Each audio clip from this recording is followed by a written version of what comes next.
কিছু বলবে তুমি নাকি আমি বলবো?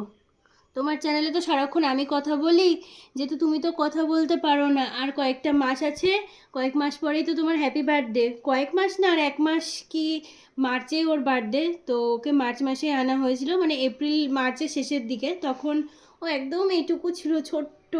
তোমাদের সাথে ভিডিওটা আমি শেয়ার করবো খুনি। আর এখন তো দেখতেই পারছো কত বড় হয়ে গেছে আমার সোনা। তো ওর বার্থডে করার প্ল্যান আছে। ও যা যা খেতে ভালোবাসে সেইগুলো দিয়ে ওকে সাজিয়ে গুছিয়ে দেবো, আর ওকেও সাজাবো। আমি আর বোন প্ল্যান করেছি, ভেবেছি যে বিভিন্ন রকম যে ফিতে পাওয়া যায় না কালারিং, তো সেগুলো দিয়ে বো বানিয়ে ওর দুই কানে পরিয়ে দেবো। তাই না শোনা, তাই না শোনা? আর ও যা যা খেতে ভালোবাসে সেগুলো আমরা করব। আর যারা এখনও ওর চ্যানেলটা সাবস্ক্রাইব করেনি তারা কিন্তু চ্যানেলটা সাবস্ক্রাইব করে দিও, কারণ ওর সামনে বার্থডে আসছে, তো তখন তোমাদের সাথে শেয়ার করবো ওর বার্থডে ব্লগ। এই আর কি। তো চলো, টাটা টাটা টাটা।